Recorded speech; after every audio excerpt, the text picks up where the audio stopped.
ദാനിയേലിൻ്റെ പുസ്തകം 6-ാം അധ്യായം അതിൻ്റെ 10-11 വാക്യങ്ങളിലേക്ക് വേഗത്തിൽ കടന്നു വരാം. ദാനിയേലിൻ്റെ പുസ്തകം 6-ാം അധ്യായം അതിൻ്റെ 10-11 വാക്യങ്ങൾ.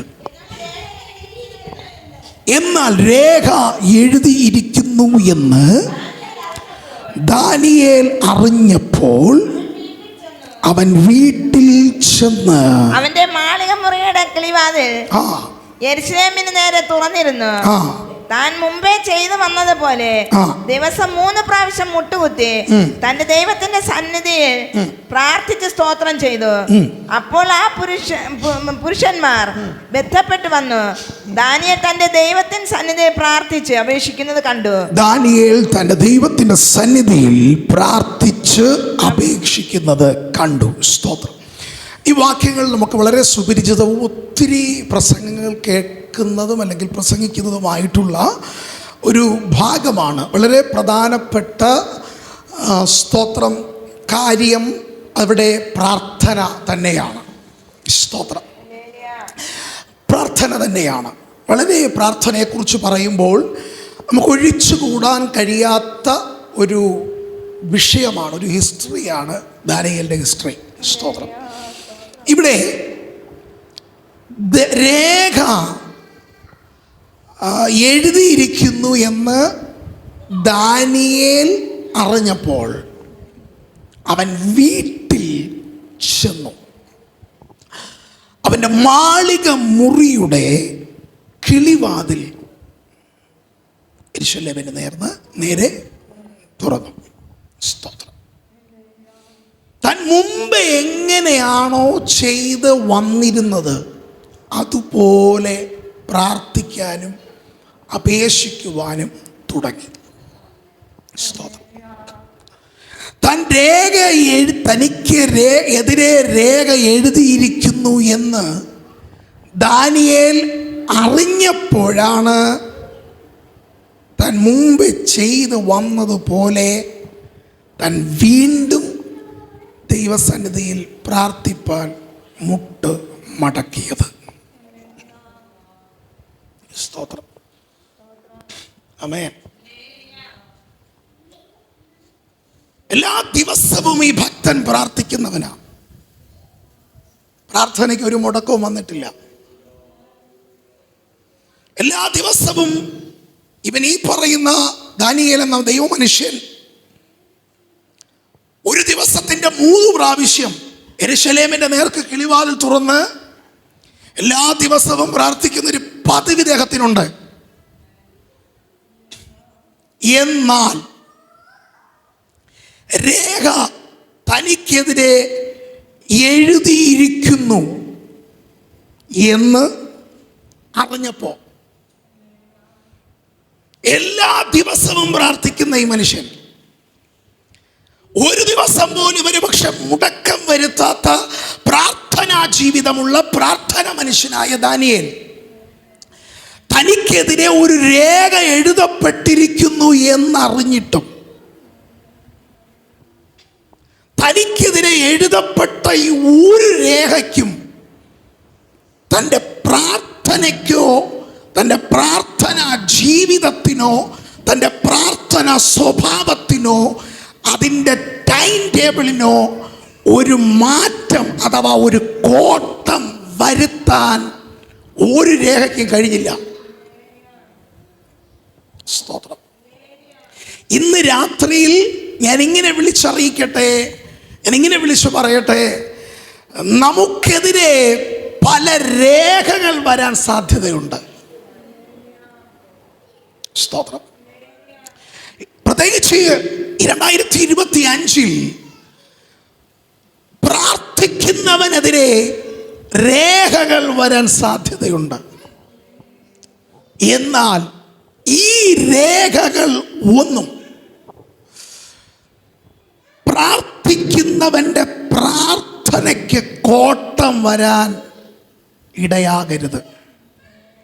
അതിന് നമ്മൾ അനുവദിക്കരുത്. സ്തോത്രം. സ്തോത്രം. ഇന്ന് രാത്രി ഒരു നീണ്ട ഒരു പ്രസംഗത്തിനൊന്നും ഞാൻ നിൽക്കുന്നില്ല. ഒരു ചെറിയൊരു ഷോർട്ട് മെസ്സേജായി. സ്തോത്രം. ഇന്ന് രാത്രി പറഞ്ഞ് ഞാൻ വേഗത്തിൽ പ്രാർത്ഥിക്കാൻ താല്പര്യപ്പെടുകയാണ്. സ്തോത്രം. അപ്പോൾ രേഖ എഴുതിയിരിക്കുന്ന അറിഞ്ഞിട്ടും ഇദ്ദേഹം മുമ്പ് എങ്ങനെയാണോ ചെയ്തു വന്നിരുന്നത് അതേ പ്രാർത്ഥന അതേ ടൈമിൽ അതേ രീതിയിൽ താൻ പ്രാർത്ഥന ആരംഭിച്ചു. സ്തോത്രം. ആമേൻ. എഴുതപ്പെട്ട രേഖയ്ക്കോ താൻ അറിഞ്ഞ രേഖയ്ക്കോ ഒന്നും ഞാൻ പറഞ്ഞു ഈ പ്രാർത്ഥനയെ മാറ്റാൻ, പ്രാർത്ഥനയ്ക്ക് കോട്ടം വരുത്താൻ കഴിഞ്ഞില്ല. എന്നാൽ അവിടെ ആ അധ്യായങ്ങൾ പഠിക്കുമ്പോൾ ഒരു കാര്യം നമ്മൾ കാണുന്നുണ്ട്. രേഖ എഴുതപ്പെട്ടിരിക്കുന്നു എന്നറിഞ്ഞിട്ടും പ്രാർത്ഥനയ്ക്ക് മാറ്റം വരുത്താത്തത് കൊണ്ട്, ഒന്നുകൂടി പറഞ്ഞാൽ ദാനിയേൽ ഈ എഴുതിയ രേഖയൊക്കെ ഒന്നും തൻ്റെ പ്രാർത്ഥനാ ജീവിതം അതിലൊന്നും അടിപ്പെടാതെ, അതിലൊന്നും തകർത്ത് കളയാൻ ഇടം കൊടുക്കാതെ തൻ്റെ പ്രാർത്ഥന ലൈഫോടെ താൻ മുന്നോട്ട് തന്നെ പോയത് കൊണ്ട് തനിക്ക് എതിരെ എഴുതപ്പെട്ട രേഖകൾ, തനിക്ക് വിരോധമായി എഴുതപ്പെട്ട രേഖകൾ ഈ പ്രാർത്ഥന കൊണ്ട് തന്നെ അതിനെ മായ്ച്ചു കളയാൻ, ആ രേഖകളെ തിരുത്തി എഴുതാൻ, ആമേൻ, തൻ്റെ പ്രാർത്ഥന കൊണ്ട് തനിക്ക് സാധിച്ചു. ആമേൻ. ഞാൻ ഇന്ന് രാത്രിയിൽ ആവർത്തിച്ചു വിളിച്ചു പറയുന്നു, ചില രേഖകൾ പ്രാർത്ഥിക്കുന്നവനെതിരെയും നിന്റെ പ്രാർത്ഥനയ്ക്കെതിരെയും നിന്റെ പ്രാർത്ഥനാ ജീവിതത്തിനെതിരെയും ഒരുപക്ഷെ ഈ ദിവസങ്ങളിൽ വരുവാൻ സാധ്യതയുണ്ട്. എന്നാൽ അതിനെയൊക്കെ അതിജീവിച്ച് ഒരു പ്രാർത്ഥന വെളിപ്പെടുത്താൻ ഈ ദിവസങ്ങളിൽ നമ്മൾ തയ്യാറായാൽ ആ എഴുതിയ രേഖകളെ ഈ ദിവസങ്ങളിൽ അതിനെ നിർഫലമാക്കാൻ, അതിനെ നിർവീര്യമാക്കാൻ നിന്റെ പേരുള്ള ആ പ്രാർത്ഥനയ്ക്ക് ഈ നാളുകളിൽ കഴിയുമെന്ന് ഈ രാത്രി പരിശുദ്ധാത്മാവിനെ അറിയിക്കുന്നു. ജീസസ്. എത്രപേർക്ക് ഇന്ന് രാത്രി മനസ്സിലാകുന്നു? നമ്മുടെ പ്രാർത്ഥനയ്ക്ക്, നമ്മുടെ പ്രാർത്ഥനാ ജീവിതത്തിന്, നമ്മുടെ മേൽ കിടക്കുന്ന പ്രാർത്ഥനയുടെ അഭിഷേകത്തിന് നമുക്ക് വിരോധമായി എഴുതുന്ന ചില രേഖകളെ ഈ ദിവസങ്ങളിൽ മാറ്റാൻ, ചില രേഖകളെ ദിവസങ്ങളിൽ മാറ്റാനുള്ള കഴിവുണ്ടെന്ന്, ശക്തിയുണ്ടെന്ന് ഇന്ന് രാത്രി നീ തിരിച്ചറിഞ്ഞാൽ നിനക്ക് വിരോധമായി എഴുതുന്ന ചില മാനുഷിക രേഖകളെ ഈ നാളുകളിൽ എന്റെ ദൈവം അതിനെ മാറ്റാൻ പോവുകയാണ്.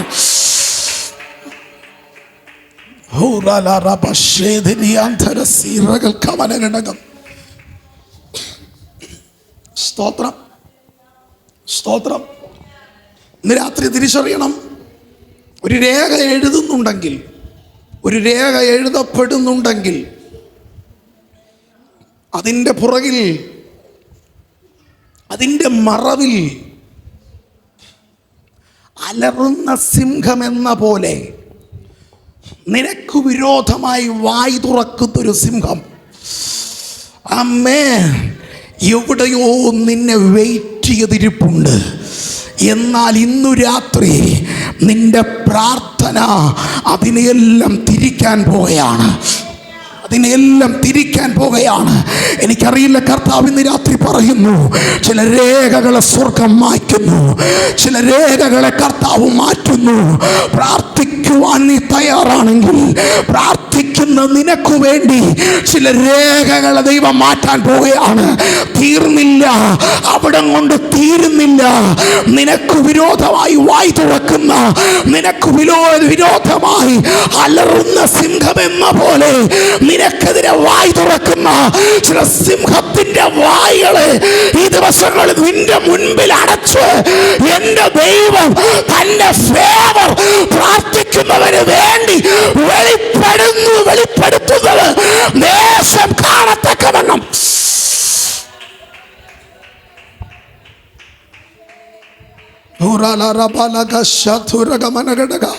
എന്നോട് എനിക്കറിയത്തില്ല, ദൈവാത്മ ശക്തമായി പറയുന്നു, പ്രാർത്ഥിക്കുന്നവന് വേണ്ടി ദിവസങ്ങൾ ദൈവത്തിൻ്റെ ഫേവർ വെളിപ്പെടാൻ പോവുകയാണ്. പ്രാർത്ഥിക്കുന്ന ചില ദാനിയേൽമാർക്ക് വേണ്ടി ദൈവത്തിൻ്റെ ഫേവർ വെളിപ്പെടാൻ പോവുകയാണ്. ഇതെങ്ങനെ സംഭവിച്ചു എന്ന്, ഈ വിടുതൽ എങ്ങനെ സംഭവിച്ചു എന്ന്, ഈ മാറ്റം എങ്ങനെ ഉണ്ടായെന്ന് നീ പോലും അതിശയിക്കുന്ന രീതിയിൽ പ്രാർത്ഥിക്കുന്നവന് വേണ്ടി ദൈവത്തിൻ്റെ പ്രവർത്തികൾ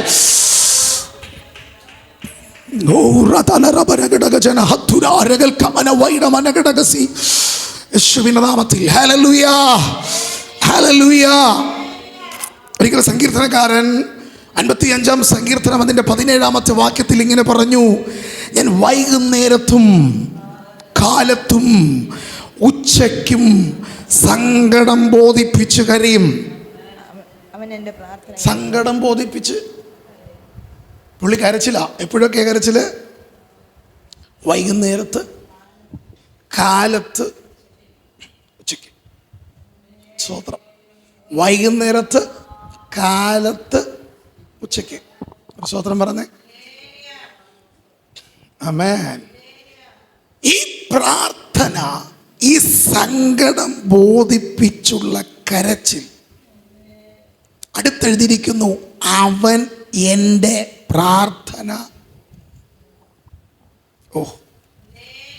പ്രാർത്ഥിച്ചവൻ്റെ ഉള്ളിൽ യഥാർത്ഥ വണ്ണമാണ് പ്രാർത്ഥിച്ചതെങ്കിൽ, പ്രാർത്ഥിച്ച ആളിൻ്റെ ഉള്ളിൽ ഒരു ബോധ്യമുണ്ടാകും, എൻ്റെ പ്രാർത്ഥന ദൈവം കേട്ടെന്ന്. വർഷങ്ങൾക്ക് മുമ്പ് ഒരു സംഭവം ഉണ്ടായി ഇവിടെ ഈ ഹാളിൽ. ഇവിടെ ഒരു ആൻറ്റി പ്രാർത്ഥിക്കാൻ വന്നു. സ്തോത്രം. അവർക്ക് KSRTC ജോലി ഉണ്ടായിരുന്നു. ഈ ആൻറ്റി പ്രാർത്ഥിക്കാൻ വേണ്ടി ഇവിടെ വന്ന സമയത്ത് ഒത്തിരി വിഷയങ്ങളോടെയാണ് വന്നത്. ഒത്തിരി ദൈവപ്രവൃത്തികൾ അവരുടെ ജീവിതത്തിൽ ചെയ്തു. ആമേൻ. ഒരിക്കൽ ഇവർക്ക് 27-28 വയസ്സുള്ള ഒരു മകളുണ്ട്. വിവാഹം കഴിഞ്ഞിട്ടില്ല. കടന്നു വന്നു, പ്രാർത്ഥിച്ചു, വിവാഹം. ആമേൻ. ദൈവാത്മാവ് പറഞ്ഞു എന്നെത്രയോ, എനിക്ക് ഓർക്കുന്നില്ല, എത്രയോ 3-2 ആലോചന വരുമെന്ന് ദൈവാത്മാവ് പറഞ്ഞു. അതിൽ ഏതോ ഒരു ചില അടയാളങ്ങൾ ദൈവാത്മാവ് പറഞ്ഞിട്ട് പറഞ്ഞു അത് നടക്കും. കൃപയാൽ നടന്നു. അപ്പോൾ ഈ വിവാഹം വന്നു. ഒരു ദൈവദാസൻ്റെ മകനാണ്. വിവാഹം എല്ലാമായി. ആ സമയത്ത് വിവാഹത്തിൻ്റെ ചെലവിനും അതിൻ്റെ കാര്യാദികൾക്കുമായിട്ട് ഈ ആൻറ്റിക്ക് കയ്യിൽ 1 രൂപ പോലും ഇല്ല. ഗവൺമെൻറ് ജോലി ഉണ്ടെന്ന പേരേ ഉള്ളൂ. സ്തോത്രം. ആമേൻ. സ്തോത്രം. സേവിങ്സിനേക്കാൾ ഒത്തിരി കടമാണ് ഇവർക്കുള്ളത്. സ്തോത്രം. എന്നെ പാസ്റ്റർ മോനെ എന്നാണ് വിളിക്കുന്നത്. പാസ്റ്റർ മോനെ എന്ത് ചെയ്യണമെന്ന് അറിയത്തില്ല. ഞാൻ പറഞ്ഞു നമുക്ക് പ്രാർത്ഥിക്കാമെന്ന് പറഞ്ഞു. സ്തോത്രം. അപ്പോൾ എൻ്റെ ഒരു സ്വന്തം സഹോദരിയെ പോലെ, എൻ്റെ ഒരു സ്വന്തം ചേച്ചിയെ പോലെ ഞാനും പറഞ്ഞു, ഞാൻ ആർക്കും അതിന് മുമ്പും ഇല്ല ഇതിന് ശേഷവും ഇല്ല. സ്തോത്രം. അവൻ ഉണ്ടായിട്ടില്ല. ഞാൻ പറഞ്ഞു ഞാനും ഉപവസിക്കാം. നമുക്കിവിടെ അവരെ വീട്ടിൽ പ്രാർത്ഥന ക്രമീകരിക്കാൻ കഴിയത്തില്ല. അവർ പറഞ്ഞു നമുക്കിവിടെ പ്രാർത്ഥന ക്രമീകരിക്കാൻ പോകും. അങ്ങനെ ഇവിടെ പ്രാർത്ഥന ക്രമീകരിച്ചു. ഈ പ്രാർത്ഥന ഇവിടെ ക്രമീകരിച്ച് ഞാനും ഇവർക്ക് വേണ്ടി ഉപവസിക്കുക. ഒരു മറുപടി കിട്ടുന്നത് വരെ നമ്മൾ ഒരു ദിവസം ഫുള്ളാണ് ഉപവാസം ക്രമീകരിച്ചിരിക്കുന്നത്. സ്തോത്രം. എന്നാൽ ഏകദേശം ഒരു 12 അല്ലേ, 11:45 എങ്ങാണ്ടായപ്പോൾ ആമേൻ. സ്തോത്രം. ഞാനൊരു ദൈവശബ്ദം കേൾക്കുന്നു. ഇവരുടെ ഏകദേശം അന്ന് 1 ലക്ഷം എങ്ങാണ്ടാണ് അവർക്ക് ആവശ്യം. ഇങ്ങനെ ഒത്തിരി കാര്യങ്ങളൊക്കെ പറഞ്ഞ് ഭയങ്കരമായിട്ട് ഇവിടെ നിന്ന് കരഞ്ഞു. എന്നാൽ 11:45 മണി അടുത്ത സമയത്ത് ഞാൻ ഇങ്ങനൊരു ശബ്ദം കേൾക്കുന്നു. ആ ദിവസം ഞാൻ ഈ വിഷയത്തിന് വേണ്ടി കരുതിയിരിക്കും. ദൈവം കരുതുമെന്ന ഒരു ശബ്ദം, ഒരു ബോധ്യം എൻ്റെ ഉള്ളിൽ കിട്ടി. ഞാൻ പെട്ടെന്ന് പെട്ടെന്ന് വേറെ ഏതെങ്കിലും സ്ഥലത്താണ് ഈ പരിപാടി ഞാൻ ചെയ്തെങ്കിൽ എനിക്ക് അടി കിട്ടുമായിരുന്നു. സ്തോത്രം, ഹല്ലേലൂയ, ആമേൻ. കാരണം 11:45 12 മണിയായ സമയത്ത് ഞാൻ പറഞ്ഞു പ്രാർത്ഥനയ്ക്ക് മറുപടി കിട്ടി. പ്രാർത്ഥിച്ച് ഞാൻ പെട്ടെന്ന് ആശീർവാദം പറഞ്ഞു, ഫുഡ് എടുക്കാൻ പറഞ്ഞു, കഴിക്കാമെന്ന് പറഞ്ഞു. ആരേലും ചെയ്യുമോ എന്ന് എനിക്കറിയത്തില്ല, ഏതെങ്കിലും പാസ്റ്റർമാർ ഇങ്ങനെ ധൈര്യം കാണിക്കുമെന്ന് എനിക്കറിയത്തില്ല. സ്തോത്രം. വൈകുന്നേരം വരെ പ്രാർത്ഥന വെച്ചിരുന്നതാ. വൈകുന്നേരം വരെ പ്രാർത്ഥന വച്ചിരുന്ന സ്ഥാനത്ത് 11:45 കഴിഞ്ഞപ്പോൾ 10:30 10:45 പ്രാർത്ഥന തുടങ്ങിയത്. ഏകദേശം 1.5 മണിക്കൂർ തികച്ച് പ്രാർത്ഥിച്ചോ എന്നറിയത്തില്ല. സ്തോത്രം, ആമേൻ. പക്ഷെ മറുപടി കിട്ടിക്കഴിഞ്ഞപ്പോൾ ഞാൻ പറഞ്ഞു ഭക്ഷണം എടുക്കാൻ പറഞ്ഞു. സ്തോത്രം. ആൻറ്റി ഇങ്ങനെ അന്തിച്ചിരിക്കുക. ആമേ, എന്തുവാ ഈ പാസ്റ്റർ പറയുന്നതെന്നുള്ള രീതിയിൽ ഇങ്ങനെ നോക്കിക്കൊണ്ടിരിക്കും. ഞാൻ പറഞ്ഞു മറുപടി കിട്ടി.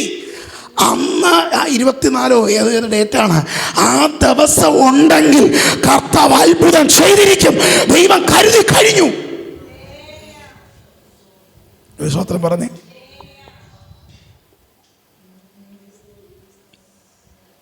അപ്പൊ തന്നെ എഴുന്നേറ്റു.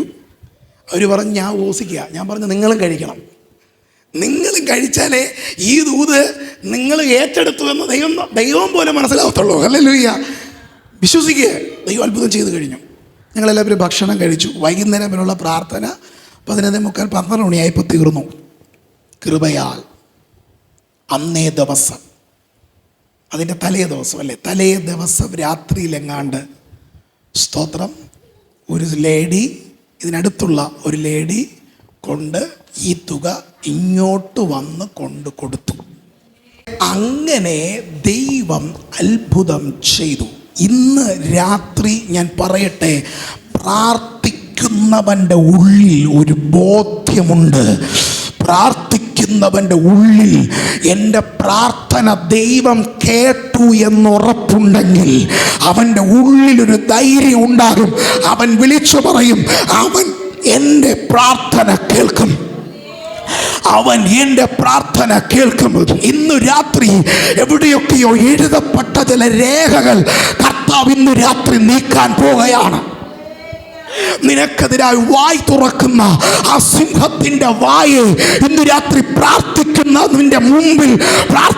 നിന്റെ മുൻപിൽ ദൈവം ഇന്ന് രാത്രി അടയ്ക്കാൻ പോവുകയാണ്. നിനക്കെതിരായി വായ് തുറക്കുന്ന, നിനക്കെതിരായി സംസാരിക്കുന്ന, നിനക്കെതിരായി പ്രവർത്തിക്കുന്ന ആ സിംഹത്തിന്റെ വായ് എൻ്റെ ദൈവം അടയ്ക്കും. തീർന്നില്ല, ഞാൻ പറഞ്ഞു വിടുകയാണ്, തീർന്നില്ല. മൂന്നാമത് നമ്മൾ കാണുന്ന കാര്യം, ഈ രേഖ എഴുതാൻ ആരാണോ ഇതിൻ്റെ പിന്നിൽ പ്രവർത്തിച്ചത്. സ്തോത്രം. ദാനിയേലിൻ്റെ ജീവിതത്തിൽ ഇങ്ങനൊരു അനർത്ഥം, ദാനിയേലിൻ്റെ ജീവിതത്തിൽ ഇങ്ങനൊരു പ്രയാസം കൊണ്ടുവരണം എന്ന് ആരാണോ ഉദ്ദേശിച്ചേ, ആ മനുഷ്യരെ, ആ വ്യക്തികളെ അതേ അവസ്ഥയിലൂടെ തന്നെ ദൈവം കടത്തിവിട്ടു. ഇന്ന് രാത്രി പ്രാർത്ഥിക്കുന്നവൻ്റെ മുമ്പിൽ ജീവിതത്തിൽ ഇന്നുവരെ കണ്ടിട്ടില്ലാത്ത, ജീവിതത്തിൽ ഇന്നുവരെ അനുഭവിച്ചിട്ടില്ലാത്ത ചില ദൈവപ്രവർത്തികൾ ഇന്ന് രാത്രി വെളിപ്പെടാൻ പോവുകയാണ്. സ്തോത്രം. ഇന്ന് രാത്രി പുതിയ നിയമത്തിൻ്റെ വെളിപ്പാടിലേക്ക് നമ്മൾ വരുമ്പോൾ, തെസ്സലോനിക്കർ 1 ലേഖനം 5 അധ്യായം അതിൻ്റെ 17 18 വാക്യങ്ങളിലേക്ക് വരുമ്പോൾ ഇങ്ങനെ എഴുതിയിരിക്കുന്നു, ഇടവിടാതെ പ്രാർത്ഥിപ്പീൻ, എല്ലാറ്റിനും സ്തോത്രം ചെയ്യുവീൻ, ഇതല്ലോ നിങ്ങളെക്കുറിച്ച് ക്രിസ്തുയേശുവിൽ ദൈവഇഷ്ടം. ആമേൻ. അപ്പോൾ ആരേലും പ്രതികൂലമാകുന്നു എന്ന് കണ്ട് ആ വ്യക്തിക്ക് വിരോധമായി പ്രാർത്ഥിക്കുവാനല്ല ദൈവം പറയുന്നേ, എല്ലാറ്റിനും പ്രാർത്ഥിക്കണം, അല്ലേ? എല്ലാറ്റിനും സ്തോത്രം ചെയ്യുവീൻ, ഇതല്ലോ നിങ്ങളെക്കുറിച്ച് സ്തോത്രം.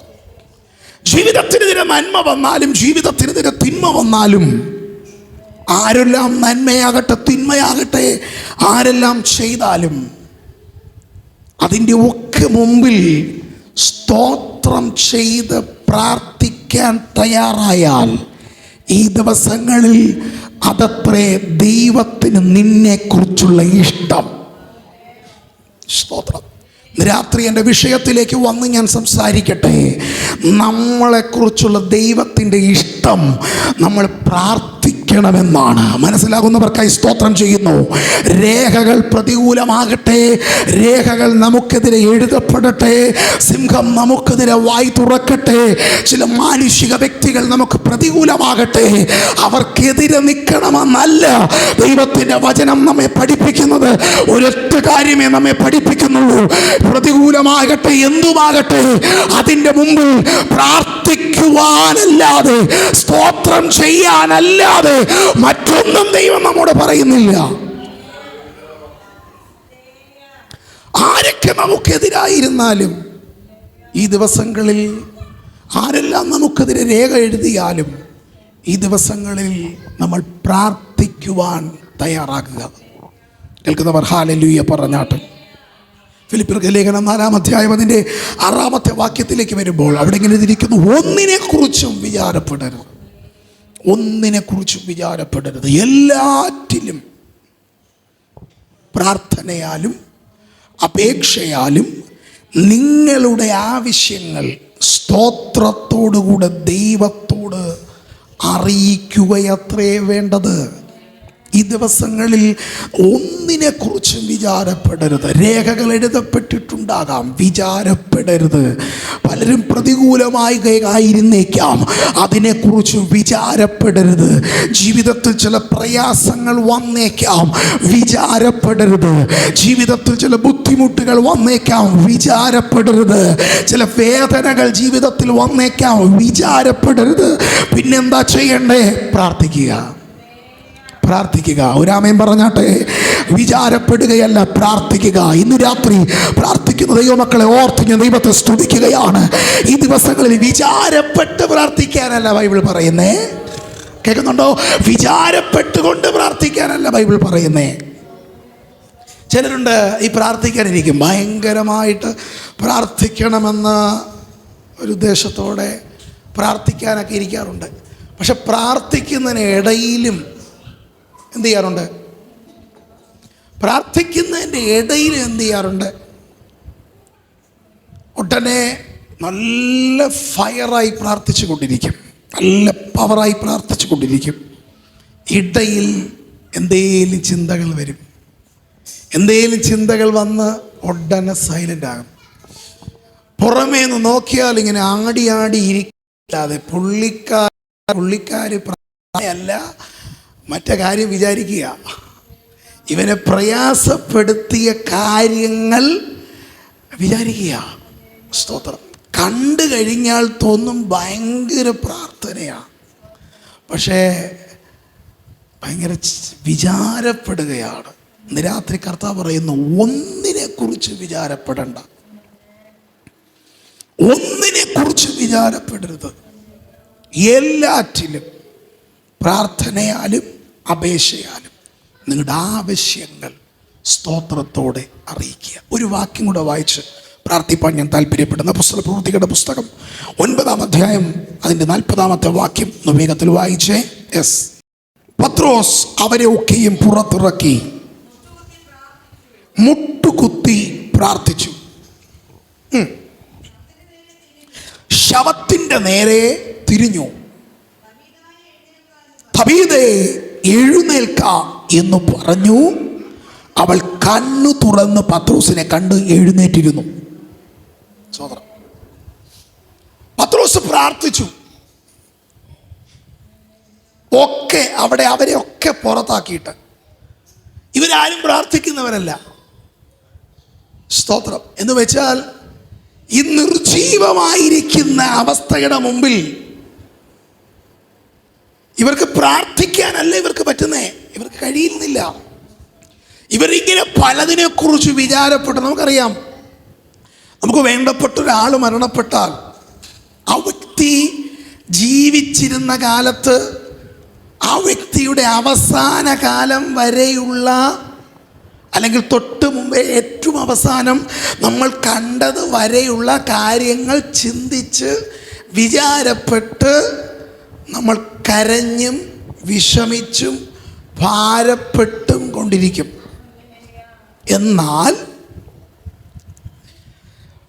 പത്രോസ് ഇവരെയെല്ലാം, വിചാരപ്പെടുന്നവരെയെല്ലാം പുറത്താക്കിയിട്ട് പത്രോസ് അകത്തു കയറി. സ്തോത്രം. മുട്ടുകുത്തി പ്രാർത്ഥിച്ചു. സ്തോത്രം പറഞ്ഞേ. മുട്ടുകുത്തി പ്രാർത്ഥിച്ചു. ആമേൻ. കേൾക്കുന്നവർ ഹല്ലേലൂയ പറഞ്ഞാട്ടെ.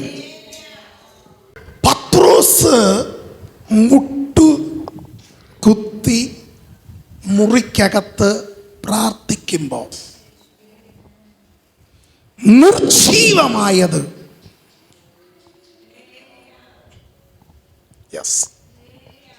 ഇന്നു രാത്രി നിനക്കെതിരെ എഴുതിയ രേഖകളെ മാറ്റാൻ മാത്രമല്ല പ്രാർത്ഥന.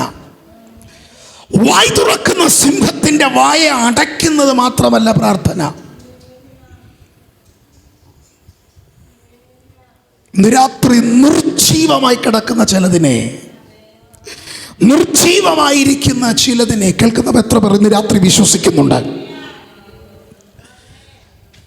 ചില വിഷയങ്ങളാകട്ടെ, ചില സാഹചര്യങ്ങളാകട്ടെ, ചില സാധ്യതകളാകട്ടെ, എന്തൊക്കെയോ ലൈഫിൽ നിർജീവമായി കിടക്കുന്ന ഏതൊക്കെയോ വിഷയങ്ങൾ ഇത് നിന്റെ മുൻപിൽ നിർജീവമായി കിടക്കുന്ന, ഇന്ന് നീ കാണുന്ന ഏതോ ചില കാര്യങ്ങൾ നിന്റെ മുമ്പിൽ നിർജീവമായിരിക്കുമ്പോൾ ഈ രാത്രി പ്രാർത്ഥിക്കുമ്പോൾ നിന്റെ മുമ്പിൽ ആ നിർജീവമായ വിഷയം ശവത്തിന് ചില വിഷയങ്ങൾ ജീവൻ വെച്ച് നിന്റെ കരങ്ങളിലേക്ക് മടങ്ങി വരുന്നത് പ്രാർത്ഥിക്കുന്നവന്റെ മുൻപിൽ അത് സംഭവിക്കാൻ പോകുന്നു. പ്രാർത്ഥിക്കുന്നവന്റെ മുൻപിൽ ചില നിർജീവമായ ചിലവ് ഇന്ന് രാത്രി ജീവൻ വെക്കുന്നത്.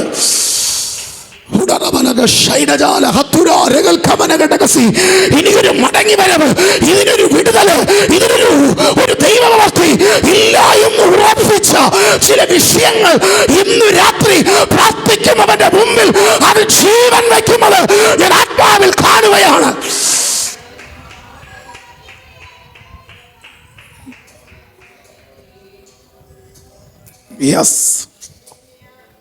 യേശുവിൻ നാമത്തിൽ നിർജീവമായി പോയ ചിലതിന്ന് രാത്രി ജീവൻ വെക്കട്ടെ. നിർജീവമായി പോയ ചിലതിന്ന് രാത്രി ജീവൻ വെക്കട്ടെ. യേശുവിന്റെ നാമത്തിൽ ഇന്ന് രാത്രി ദൈവാത്മാവ് ശക്തമായി ഇടപെടുന്നു. നിർജീവമായ ചിലതിന്ന് രാത്രി ജീവൻ വെക്കാൻ പോവുകയാണ്. നിന്റെ പ്രാർത്ഥനയുടെ ശക്തിയാൽ, നിന്റെ പ്രാർത്ഥനയാൽ ചില നിർജീവത്വങ്ങൾ ഈ രാത്രിയിൽ ജീവൻ വെക്കുകയാണ്.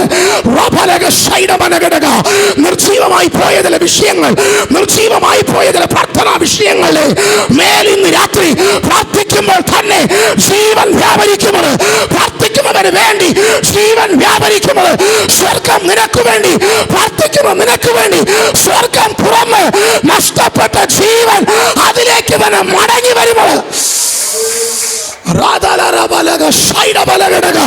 യേശുവിന്റെ നാമത്തിൽ നിന്റെ പ്രാർത്ഥന മുറിക്കകത്ത് നീ മുട്ടുമടക്കുന്നിടത്ത് ജീവൻ വ്യാപരിക്കുന്നത് ഈ രാത്രിയിൽ സംഭവിക്കുന്നു.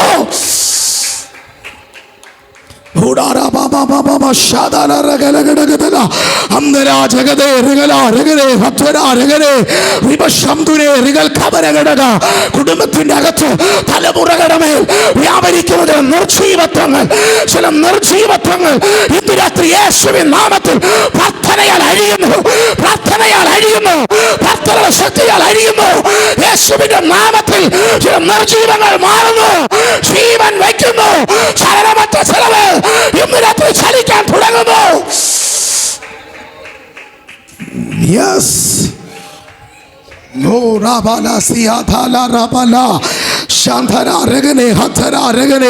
യേശുവിന്റെ നാമത്തിൽ ചലനമറ്റുപോയ ചിലത്, ചലിക്കാത്ത ചിലത് ഇന്ന് രാത്രി പ്രാർത്ഥനയുടെ മുമ്പിൽ ചലിക്കാൻ തുടങ്ങുന്നു, പ്രാർത്ഥനയുടെ മുമ്പിൽ ചലിക്കാൻ തുടങ്ങുന്നു. യേശുവിന്റെ നാമത്തിൽ ഇനി ഒരിക്കലും ചലിക്കില്ല എന്ന് ശത്രു വിധി എഴുതിയത്, ശത്രു രേഖ എഴുതിയത് അതിന്ന് രാത്രി നീങ്ങുന്നു. സ്വർഗം അതിനെ മാറ്റുന്നു. യേശുവിന്റെ നാമത്തിൽ ഇപ്പോൾ ജീവൻ വ്യാപരിക്കുന്നു, ഇപ്പോൾ ചലിക്കാൻ തുടങ്ങുന്നു. പ്രാർത്ഥനയുടെ മറുപടികൾ ചലിക്കട്ടെ, പ്രാർത്ഥനയുടെ മറുപടികൾ വെളിപ്പെടട്ടെ, പ്രാർത്ഥനയുടെ മറുപടികൾ വെളിപ്പെടട്ടെ. ആരോടോ ദൈവാത്മാവ് രാത്രി പറയുന്നു, പ്രാർത്ഥനയുടെ മറുപടി നിന്റെ പ്രാർത്ഥന മുറിക്കകത്ത് ഇന്ന് രാത്രി ജീവൻ വയ്ക്കുന്നത്, പ്രാർത്ഥനയുടെ ചോദ്യങ്ങളുടെ മറുപടി നിന്റെ വിഷയങ്ങളുടെ മേൽ ഈ രാത്രി ജീവൻ വയ്ക്കുന്നത് in the name of Jesus.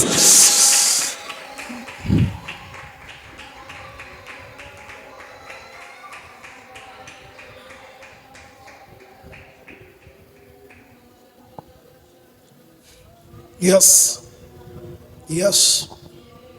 ചലനമറ്റുപോയ ചിലത്, ഇനി ചലിക്കില്ലെന്ന് ലോകം മൊത്തം പറഞ്ഞ ചിലത്, ഇനി അതിലൊരു അനക്കമുണ്ടാകില്ലെന്ന്, ഇനി അതിലൊരു ചലനം ഉണ്ടാകില്ലെന്ന് പറഞ്ഞവരുടെ മുമ്പിൽ ഇന്ന് രാത്രി ചലിക്കാൻ പോവുകയാണ്. ഞാൻ ഇന്ന് രാത്രി ഒരു ദൂതായി വിളിച്ചു പറയട്ടെ, ഒരു പ്രബോധനമായി രാത്രി വിളിച്ചറിയിക്കട്ടെ, ഒരു പ്രഖ്യാപനമായി രാത്രി ഞാൻ വിളിച്ചറിയിക്കട്ടെ. നിന്റെ പ്രാർത്ഥന മുറിക്കകത്ത് നാളുകളായി എത്ര കരഞ്ഞിട്ടും ചലിക്കാത്ത വിഷയങ്ങൾ, നീ എത്ര വിളിച്ചിട്ടും നീ എത്ര പറഞ്ഞിട്ടും ചലിക്കാത്ത ചില വിഷയങ്ങൾ നിന്റെ പ്രാർത്ഥനയിൽ ഈ ദിവസങ്ങളിൽ ചലിക്കുന്നത്, നിന്റെ പ്രാർത്ഥന മുറിക്കകത്ത് ആ വിഷയം ഇതാ ചലിക്കുന്നത് ഇന്ന് രാത്രി നീ കാണാൻ പോകുന്നു.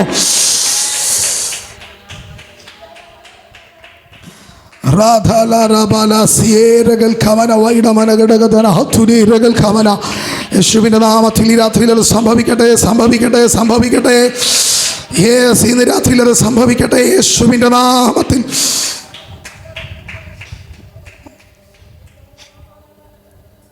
എല്ലാ കണ്ണുകളും ഈ രാത്രി ദൈവസ്ഥാനത്തിൽ അടച്ചേ. ഈ രാത്രി ഒരുമിച്ച് നമുക്ക് ദൈവത്തോട് പ്രാർത്ഥിക്കാം. കേട്ട വചനത്തിൻ്റെ മുൻപാകെ എല്ലാവരും ഏൽപ്പിച്ചാട്ടെ. കർത്താവ് ഇന്ന് രാത്രി ചില കാര്യങ്ങളിൽ വിടുതലുകൾ അയക്കട്ടെ. ഈ രാത്രി ചില കാര്യങ്ങളിൽ ദൈവം തൻ്റെ വലിയ പ്രവർത്തികളെ ദിവസങ്ങളിൽ വെളിപ്പെടുത്തട്ടെ.